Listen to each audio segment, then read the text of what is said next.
ঔজাথর নাম মা, ঔজাথর নাম মা বাবা। বাইরে বাবার আওলাদের লোকে মায়া আছে নানি? বাবায় যতটুকু সম্ভব সন্তানরে জমিল বাবায় কাজও লাগাইল না। কোন কারণে? আমার জাদু বেমার পড়ে যাইব, আমার জাদু জমিল কষ্ট পাইব, বাবায় জাদুরে কম করাইল না। কিন্তু সন্তানে যখন বড় মা বাবার লগে লাপরমানি করে, তখন মা বাবার চকুর জল কোনো সময় বন্ধ হয় না।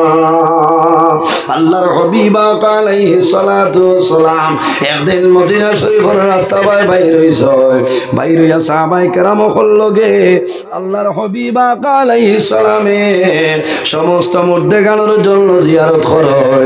ওই সময় সাহাবায়ে কেরামে দেখয় আল্লাহর হাবিব আলাইহিস সালাম একটা কবর সামনে লইয়া দোয়া আরম্ভ করছে। সাহাবায়ে কেরামেও দোয়া করে, আল্লাহর হাবিবর দুইটা চক্ষু ভাই জড়াইয়া জল বাইর হয়ে যায়। সাহাবায়ে কেরামে ফরমায়, ইয়া রাসূলুল্লাহ, ইয়া হাবিবাল্লাহ, ইয়া নবী আল্লাহ, সারা মুর্দেগানোর জন্য জিয়ারত করলাইলা, কান্দিলাইলা, একটা কবর সামনে লইয়া আপনি নবীজি কোন কারণে কান্দো আমার ভামরারে হইলাও? রাসূলুল্লাহ ফরমায়, আমার সাহাবায়ে কেরাম তোমরা জানো না, এই যে কবর দেখায়, এই কবরের মধ্যে একজন জওয়ান আল্লাহ তার কবর দুজখের আগুন ঢালিয়া দিলেইছ। আমি রাসূলুল্লাহ দেখি আর আল্লাহর বান্দা সহ্য করতে পারেন না। আমি আল্লাহর দরবারে দোয়া করলাম, আল্লাহ জানাইলা আমার হাবিব এই নাফরমানের জন্য দোয়া করিও না, যত সময় পর্যন্ত তার মায়ের দাবি ছাড়বা না, আমি আল্লাহ অত সময় পর্যন্ত তার মায়া করতাম না। সম্ভব আছে নাকি? তার কবর আযাব দেখিয়া নবীজির কন্দন আইয়াছে। আল্লাহর হাবিবের সাহাবায়ে কেরামরে ডাকিয়া সামনে আনছে। একজন সাহাবী এর নাম হইল হযরত আবু যর গফারি। আবু হইতো না কষ্ট নেবেন ওই যা ঘর কত বিল খিতা আর এখানে শৈল করি আইছে হওয়া নৌচলে হইব উড়াউড়ি নাই। নবীজি ডাক দিছেন সাহাবায়ে কেরামের মাঝে, একজনের নাম হইল হযরত আবু যর গফারি রাদিয়াল্লাহু তাআলা আনহু।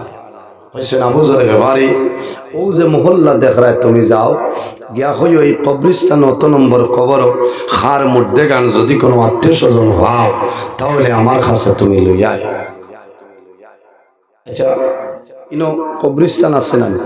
কোন সাইটে? ও সাইটে আছে। আমি কইতাম পারমনি খার মা খার বাবা এই কবরস্থান পারমন? সম্ভব না। নবীজি ফরমাইন, হে আবু যর গফারি, এই গ্রামও যাও, গিয়া হইও এই কবরস্থান অত নম্বর কবর খার মধ্যে গান যদি কোনো আত্মীয় স্বজন তখন তাহলে আমার কাছে লইয়াই। আবু যর গফারি রাদিয়াল্লাহু তাআলা আনহু নবীজির কথা শুনিয়া গ্রামও গেছেন, একবারই গেছেন, গিয়া ডাক দিছেন, কোনো আওয়াজ নাই, কোনো উত্তর নাই। মানুষ বাইর হয়েছে, সালাম করছে। এরপরে জিজ্ঞাসা করলা যে এই যে কবরস্থান আছে, এই কবরস্থানও তোমাদের কোনো মুর্দেগান আসন্ন বলে না? আরেকবারই যাই, যাওয়ার পরে মানুষ পাই কিন্তু মুর্দেগানের কোনো আত্মীয় স্বজন নাই। এইভাবে কয়েক বাড়ি যায়, মুর্দেগানের আত্মীয় স্বজন কোনো সময় মিলে না। শেষ সময় মনে হইল, আয় আল্লাহ, আমি এখন উভয় সংকটের মধ্যে পড়লাম, তোমার নবী আমারে ফাটাইছ, এখন যদি আমি আত্মীয় স্বজন পাই না বড় বিপদ আছি। ও মাহবুব, তোমার দরবারে দোয়া করি আর আমারে আপনি মহলায় সামান্য সাহায্য করিলাম, আমারে সামান্য সাহায্য করিলাও।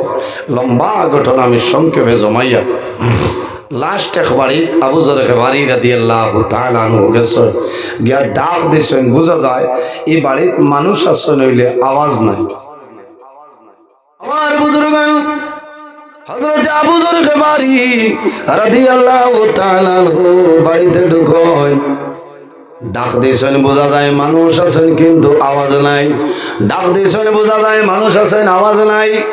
ও সময় ফরমায় আমি নবীর সাহাবী আইলাম, যদি কোনো মানুষ বাড়ি তাহলে দয়া করে আমার সামনে বাইর হয়ে যাও। হঠাৎ দেখা যায় একজন বৃদ্ধা মহিলা, বয়স্ক বেঠি মানুষ, লাঠি বর্দি বর্দি গড় তলে বাইর হয়েছে। আবু যর গফারি সালাম করলাম, মাগো আমি নবীর সাহাবী আবু যর গফারি, আল্লাহর হবিবে হয়েছেন এই কবরস্থানেও কত নম্বর কবর তোমার কোনো আত্মীয় স্বজন আছেন? তখন বৃদ্ধা মহিলা খান্দি খান্দি হয়েছেন, ও নবীর সাহাবী, এই যে কবরের কথা করায়, এই কবর আর কেউ নাই, আমার কলিজার টুমা জাদু বলে, মাগো আল্লাহর হাবিবে কইছেন যদি সম্ভব হয় যাইতাই, আর যদি সম্ভব না হয় তাহলে মুহাম্মদুর রাসূলুল্লাহ তোমার বাড়ি পর্যন্ত আইবা।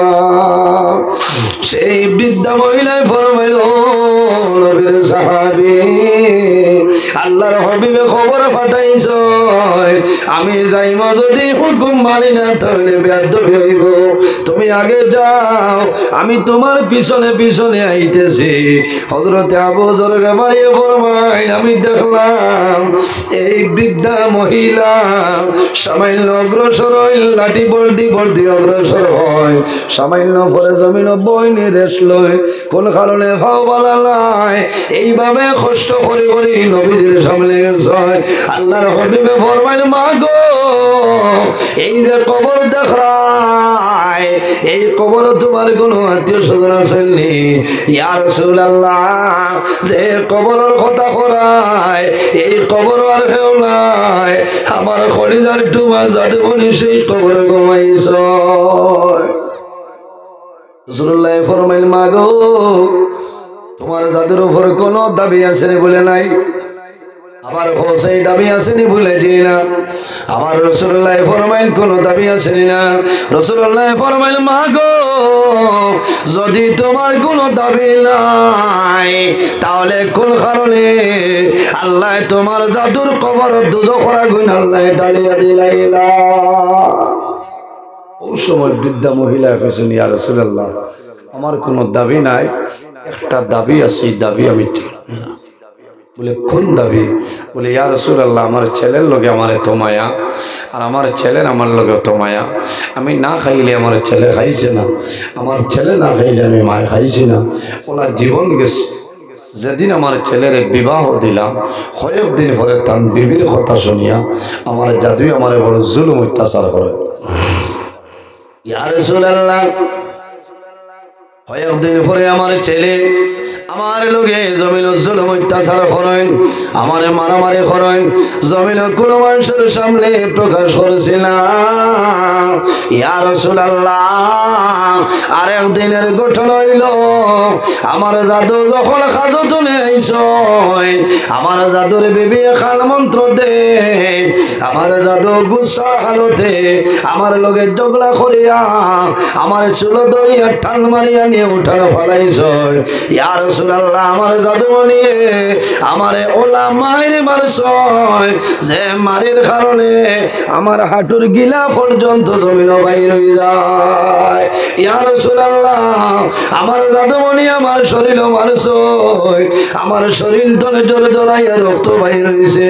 শেষ সময় আমার জাদুয়ে জমিন তলবার আঞ্চল আমার দ্বিখণ্ড করিলাইতা। ও সময় আমি আমার জাদুর বয়সে কইলাম, ও জাদুমণি আমার মারিও না, আমি মা তোমার বাড়ি ছাড়িয়া যাইব, আমি জীবনে কোনোদিন তোমার বাড়িতে আইতাম না। ইয়া রাসূলুল্লাহ আমার জাদুর ভাই যখন চাইলাম, আমার জাদুমণি আমার ভাই চাইছ, কোন দয়া লাগছে সরিয়া যায়, আমি মাটির মধ্যে রইলাম। ও সময় আল্লাহ দরবারে দোয়া করলাম, রে মাওলা আমার জাদুয়ে যদি আমার জন্য ব্যবহার করলো, আপনি মওলায় আমার জাদুর বিচার গান করিলা। ও বদুয়ার কিচ্ছু হয়েছে। নবীজি কইলা, মাগো ও বদুয়ার কারণে তোমার জাদু লকটি গেছে, আপনি দাবি ছাড়ি দেব? বলে, জি না, যে জাদুয়ে মারিয়া মার হাঁটুর গিলা পর্যন্ত বাইর করিলে আমার শরীরে অবচ্ছিন্ন রয়েছে দাগ, কিলা আমি দাবি ছাড়ব সম্ভব না। নবীজি দেখলা যদি দাবি ছাড়াই যায় না, তেও তো ওইটা না, রহমতুল লিল আলামিন। শেষ পর্যায়ে রাসূলুল্লাহ ফরমাইলেন মা গো ও মা তুমি দাবি ছাড়িও না একটা আবার তোমার জাদুর কবর খান লাগাও ও সময় শুনবাই তোমার জাদুর কবর কি পরিমাণ আযাব হইতেছে আমার বুজুর্গগণ সন্তানে মা বাবার যত দুঃখ নিক না কেন কষ্ট দেখ না কেন সন্তান যখন জমিন মুসিবত পড়ে জমিন বেমারে পড়ে মা বাবাই জমিন আল্লাহ দরবারে দোয়া করবে আল্লাহ আমি মাই দোয়া করি আমার জাদুর ব্যাপার আপনি মৌলাই কমাই দে ও মাহবুব আমি মায় দোয়া করি আর আমার জাদুর হায়াত হলে মৌলায় বাড়াই দে আল্লাহর হাবিবে ফরমাইল মা গো তোমার জাদুর কবর খান লাগাও তখন শুনবাই তোমার জাদুর কবর কোন আযাবর তুমি শুনিলাইবা বৃদ্ধা মহিলায় যখন জাদুর কবর খান লাগাইছো ওই সময় মায় জাদুর খান দোলার আওয়াজ পাইছো আল্লাহর বন্দায় জানাইছে মা গো আমার বুড়ার কারণে জমিল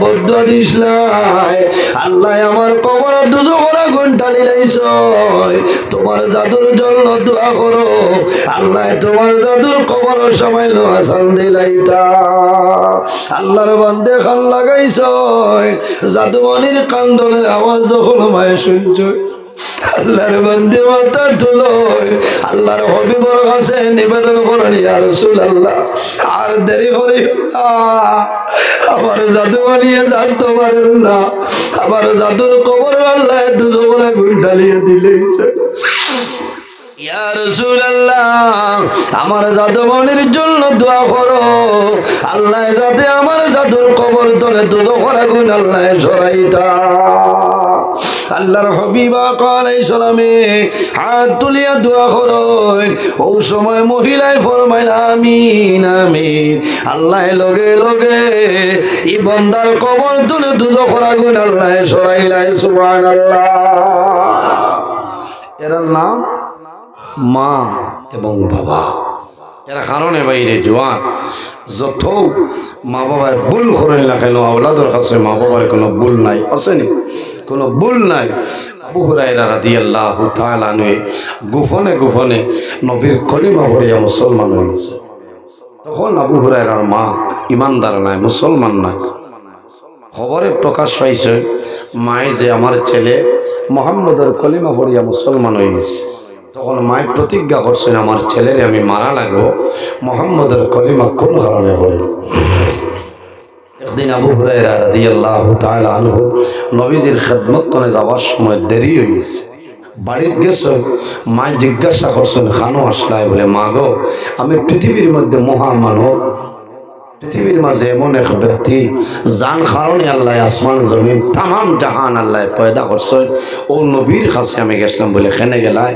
তখন মায় খুব মারছে মায় উপরে মায় মারাইল যে মারির কারণে হযরত আবু হুরায়রা রাদিয়াল্লাহু তাআলা আনহুর শরীর ধরে রক্ত বাইর হয় আবু হুরায়রা ফরমাইল মা গো তোমার দাবি আছে যদি মারিলাম আমার কোনো দুঃখ নাই কিন্তু আমি মুহাম্মদুর কলিমা কোনো সময় ছাড়ব না খুব মারছে পরের দিন হইল হযরত আবু হুরায়রা রাদিয়াল্লাহু তাআলা আনহু আল্লাহর হাবিবের খেদমতে উপস্থিত হইছেন কন্দন আরম্ভ করেন রাসূলুল্লাহ ফরমায় ও আবু হুরায়রা তুমি কোন কারণে কান্দো আমারে কইলাও ইয়া রাসূলুল্লাহ আমার শরীরের অবস্থা দেখো আবু হুরায়রার শরীর ধরে রক্ত তখন বাইর রাসূলুল্লাহ ফরমায় ও আবু হুরায়রা তুমি গত রাত্রে গেলাই তোমার শরীরে কোনো রক্ত নাই এখন কোন কারণে তোমার শরীর ধরে রক্ত বাইর হয় ইয়া রাসূলুল্লাহ আপনার কলিমা পড়ার কারণে আমার মা আমার জমিন আমার সয় আমার মার বিচার খান আপনি মওলায় করিয়া দেব আপনি রাসূলুল্লাহ আমার মার বিচার করো রাসূলুল্লাহ ফরমায় ও আবু হুরায়রা তোমার মার বিচার করা সম্ভব হইতো নাই, তবে দোয়া করব আল্লাহ তোমার মারে হেদায়েত দান করবা, আল্লাহ তোমার মারে দ্বীন ইসলামের গণ্ডির ভিতরে ঢুকাইবা। সুবহানাল্লাহ। বিচার করছেন কইছেন মার বিচার নাই, আওলাদের কাছে মা বাবার কোনো বিচার নাই। আবু হুরায়রা বেজার হয়ে গেছে, নবীজি কইছেন বেজার হইল না, তোমার মা আওলাদের কাছে মা বাবার ভুল নাই, বেজার হইল না। আমি দোয়া করবো আল্লাহ তোমার মারে দ্বীন ইসলামের ভিতরে ঢুকাইবে। সুবহানাল্লাহ। নবীজি দোয়া করছেন, আবু হুরায়রা দৌড় দেয়, ডাকইন উবাও বলে না, মনে হয়েছে যে আমি দৌড়ে আগে বাড়ি যাইনি না, নবীজি দোয়া আগে বাড়ি যায়, গিয়া ডাক দিছেন মা মা। তখন আবু হুরায়রার মায় কইছেন বাবা আমি বাথরুম আছি হাম্মাম খানাত, থোড়া দাঁড়াও আমি দরজা খুলি। সামান্য ফরমায় দরজা খোলাই, হযরত আবু হুরায়রা মার দরজায় মায়ের দরিয়া চুমা খাইন আর ফরমাইন বাবা রে আমি তোমার মারলাম, এখন আর মারতাম না, আও তুমি যে নবীর কলিমা পড়িলাই ও নবীর কাছে আমার লইয়া চলো। জোরে হোক না সুবহানাল্লাহ। নবীজি দোয়া করছে আল্লাহ আমার আবু হুরায়রার মারে দ্বীন ইসলামের গণ্ডির ভিতরে ঢুকাইল। সুবহানাল্লাহ। এর কারণে ভাই জওয়ান, নামাজ রোজা হজ ইবাদত, কোনো ইবাদত আল্লাহর দরবারে কবুল হইতো না যদি আপনার মা বাবা নারাজ হয়ে যায়, আর মা বাবা যদি রাজি হয়ে যায় আল্লাহ তোমার বাদশাহী হিসাবে চালাই নিব। সুবহানাল্লাহ। মা বাবার দোয়া